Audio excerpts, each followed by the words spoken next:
Kush e vrau Sokol Oldashin? Njëri prej gazetarëve që shquhet për teori të konspiracionit në Shqipëri, Kastriot Miftaraj, ka shkruar në një koment të tij se deputeti i Partisë Demokratike të Shqipërisë, Sokol Oldashi, një herëzi edhe kandidat për kryetar të PD-s, nuk ka vdekur aksidentalisht, por është vrarë. Ja teksti i gazetarit Miftaraj, të cilin ai e ka botuar edhe në profilin e tij në Facebook. Që e kanë vrarë nuk ka asnjë dyshim. Nuk dua të përsëris këtu gjithë të dhënat që kanë dalë në shtyp për versionin e vrasjes. Unë kam vizituar vetë vendin e aksidentit para se atë ta tjetërsonin me ekskavator. Është e sigurt se në atë vend, me atë lloj automjeti ultramodern, Oldashi jo vetëm që nuk mund të ketë gjetur vdekjen me ato plagë që pati, por vështirë se do të ishte lënduar më tepër se për të kaluar një natë në spital. Që nuk duan të zbulojnë vrasësit, as për këtë gjë nuk ka dyshim. Parakushti që të zbulojnë vrasësit është që të pohohet zyrtarisht se bëhet fjalë për vrasje dhe jo për aksident. Këtu nuk është problemi tek praktika e punës, me pista e policisë dhe prokurorisë. Në rastin e vdekjes së Oldashit, është e vështirë që të konsiderohet çdo pistë tjetër veç asaj të vrasjes.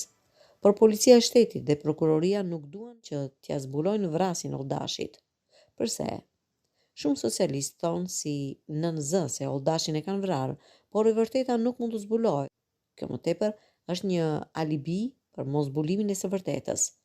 Nëse do të donin kryeministri dhe ministri i punëve të brendshme, të cilët me këtë polici që kanë mbyllën në një ditë gjithë lokalet e lojrave të fatit të Shqipërisë, shembën pallate me tritore dhe bën gjithë ato punë të tjera me të cilat mburen çdo ditë, do të kishin krijuar fare lehtë një grup ekspertësh në polici për të hetuar vrasjen e Oldashit.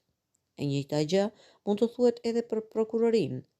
Përderisa Edi Rama gjeti prokuror që pranuan të lëshojnë urdhër arresti për kryetarin e bashkisë në Kamës, në kohën që kryetari i bashkisë së Vlorës, që është në ndjekje penale gjithashtu, drekon me kryeministrin, fare lehtë do të gjetur një ekip prokurorësh për t'u marrë siç duhet me çështjen e Oldashit.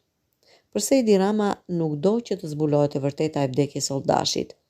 Për të njëjtën arsye që nuk do që të zbulohet e vërteta e shpërthimit të shtyllë tensionit të lartë në Kurbin. Këto lind pyetja: kujt i interesonte politikisht vdekja e Sokol Oldashit? Vdekja e Oldashit u interesonte politikanëve kryesor në vend, Lulzim Bashës, Sali Berishës ose Edi Ramës. Në pamjet parë, duke se vdekja e Oldashit i konvenoi Bashën me Berishën. Oldashi, qartësoi, ishte duke u përçarë PD-ja dhe duke krijuar një fraksion, duke pasur mbështetjen e një numri jo të vogël deputetësh brenda grupit parlamentar të PD-s. Ky fraksion do të krijonte një parti të re. Në rrethana të tjera, Basha dhe Berisha do ta shihnin këtë gjë si shumë të dëmshme, por në rrethanat që është PD-ja, fraksioni i Oldashit do të ishte alibia perfekte për humbjen e paevitueshme të dy palë zgjedhjeve që pret PD-n, zgjedhjet vendore të 2015 dhe zgjedhjet parlamentare të 2017. Partia e re e Oldashit do të përdorej nga Basha dhe Berisha, ashtu siç u përdor Partia e Pollos në kohën kur PD-ja ishte herën e parë në opozit, pra si një alibi për humbjen e zgjedhjeve parlamentare të vitit 2011 dhe të zgjedhjeve vendore të 2003-shit. Ashtu si Pollo, edhe Oldashi ishte i krishterë ortodoks, pra i përkiste një komuniteti vetëm një pakice e të cilit e mbështet PD-n. Prandaj, ai nuk mund të shkëputse ndonjë gjë të madhe nga antarësia dhe votuesit e PD-s.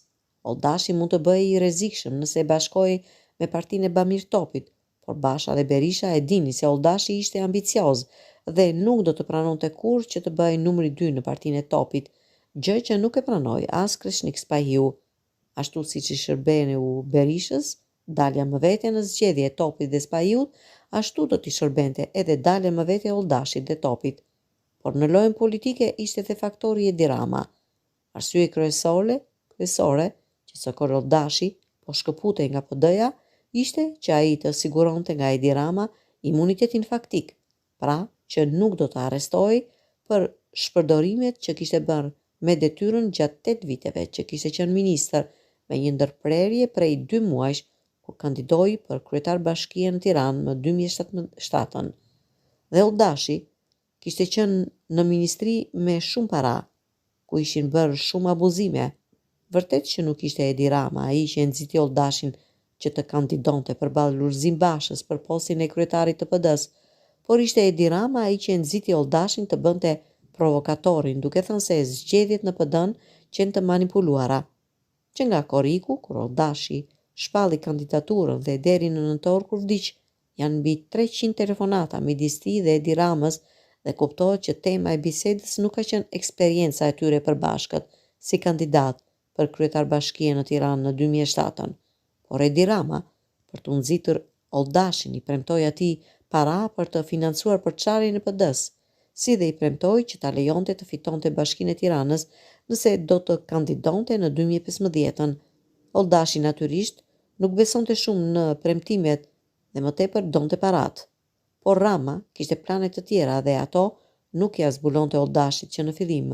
Rama, duke e njohur shumë mirë PD-n, nuk ishte ndonjë iluzion se Oldashi mund të bënte në këtë parti ndonjë diversion më të madh se ç'bëri Genspolo në vitet 99-2003.